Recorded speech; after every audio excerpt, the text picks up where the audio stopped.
అందరికీ నమస్తే. ఎట్లున్నారు? రాజన్న వచ్చిందంటే మళ్ళీ ఏదో మంచి ముచ్చట తెచ్చినట్టే కదా.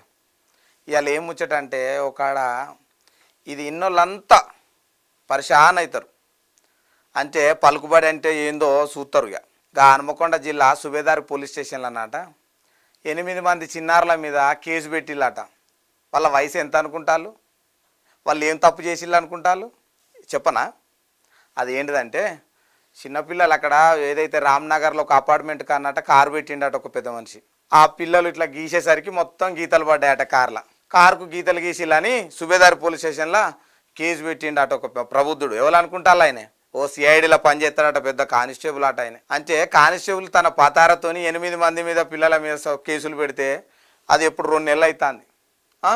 నిన్న ఆ పిల్లల తల్లిదండ్రులు అందరూ కూడా పోలీసుల చుట్టూ తిరిగి అయ్యా ఎట్లా పిల్లలు చదువుకునేటోళ్ళు చిన్నపిల్లలు అదేమన్నా ఆ కార్కి ఏమైందో ఏమన్నా గీసింది ఉంటే పైసలు కూడా కట్టిస్తామని చెప్పిల్లట. వినలేదట పెద్ద మనిషి.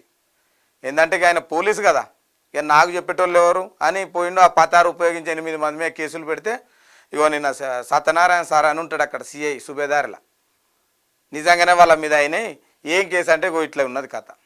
చూసి రావులా పరపతి ఉంటే ఏదైనా చేయొచ్చు అని. ఇక పిల్లలు అనేది కూడా చూడరావులా, ఏదైనా ఉంటే చూసి మాట్లాడారు ఏంది ఏం కథ ఏం జరిగింది అనేది. పిల్లలు రేపు చదువుకొని భవిష్యత్తు మంచోళ్ళు అవి కావాలి వాళ్ళు.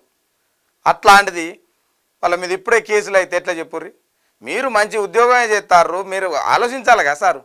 ఇది అంతా చూసిన వాళ్ళంతా విమర్శలు చేస్తారు. ఏడ చూడారు పిల్లల మీద గీ కేసా?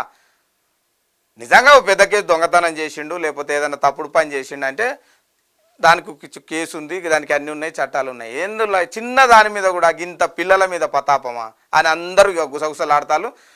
సుబేదార్ పోలీసులు పరిశాన్గా అంతా ఇది ఎక్కడికి అతరు ఈ కేసు ఏంద్రో అని. ఇది అడుముచ్చట.